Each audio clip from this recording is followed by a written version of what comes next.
গীতার মুখার্জি বাড়ি ফিরে আসা দেখে প্রলয় গীতাকে বলতে থাকে যে গীতা, তাহলে তুমি কি ধীমান আর কৃপানের মতো মানুষদের কাছে হার মেনে গেলে? সঞ্জয় চৌধুরীর খুনিরা মাথা উঁচু করে বেড়াবে আর তুমি ননদের বিয়ে দেবে? গীতা সবাইকে জানিয়ে দেয় যে এই বাড়ির বউ হিসাবে আর অ্যাডভোকেট হিসাবে দুই কর্তব্যই সে পালন করবে। তখনই বন্যি এসে গীতাকে বলে, তাহলে চলো কৃপানদের বাড়ি নেমন্তন্ন করতে।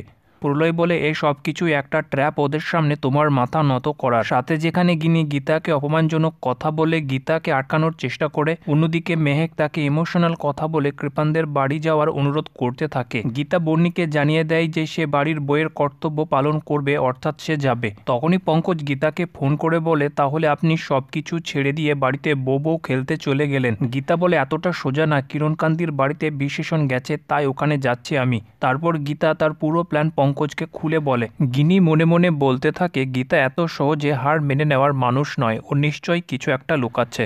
বিশেষণ কিরণকান্তিকে ফোন করে ধীমানের সঙ্গে দেখা করার হেল্প চাইলে কিরণকান্তি তার কোনো হেল্প করতে চায় না। বিশেষণ বলে, আমাকে মেরে ফেলার চেষ্টা করা হলে আমি সবাইকে ফাঁসিয়ে দেবো, কাউকে ছাড়বো না। তারপর অগ্নিজিৎ, বন্নি আর গিনি কিরণকান্তির বাড়িতে এসে উপস্থিত হয়। কিরণকান্তি আর কৃপান তাদের সবাইকে ওয়েলকাম করে, কিন্তু বন্নি জানায় আর একজন বিশেষ অতিথি এসেছে, সেই বিয়ের কার্ড দেবে আপনাদেরকে। তারপর গীতা সেখানে এসে হাজির হলে কিরণকান্তি সেটা দেখে যতটা অবাক হয় তারা ততটাই খুশি হয়ে যায়। কিরণকান্তি সবাইকে ডেকে উলু দিতে আর শাঁখ বাজাতে বলে, কারণ সে জানে যে যে তার ছেলের জীবন নরক করে দিয়েছে তার মাথা তার সামনে আজকে নত। তারপর কিরণকান্তি বলে যে জামাই যখন বাড়িতে ঢুকবে, জামাইয়ের পা ধুইয়ে দেওয়ার যে রীতিটা সেটা গিনিকে নয় বরং গীতাকে পালন করতে হবে। আমি নিজের চোখে সেটা দেখব, গীতার হাতে কৃপানের পা ধুইয়ে দেওয়া। কৃপান গীতাকে বলে, তাহলে তোমার বাবুসোনাকে বরণ করতেই হচ্ছে।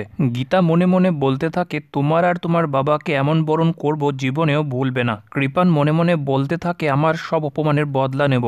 কৃপান গীতাকে মিষ্টি খাওয়াতে গেলে গীতা বলে, ওটা বাসর ঘরেই খাবো। কৃপান বলে, তাহলে বাসর ঘরে তোমার নাচও দেখব। গীতা মনে মনে বলে যে এমন তাণ্ডব করব তোদের বাপ বেটার পায়ের নিচে থেকে সব মাটি সরে যাবে। অগ্নিজিৎ গীতাকে থ্যাংক ইউ বলে যে তার জন্য মেহেকের বিয়ে সম্পূর্ণ হচ্ছে। গীতা মনে মনে বলতে থাকে যে বিয়ে হবে কিন্তু বরটা বদলে যাবে।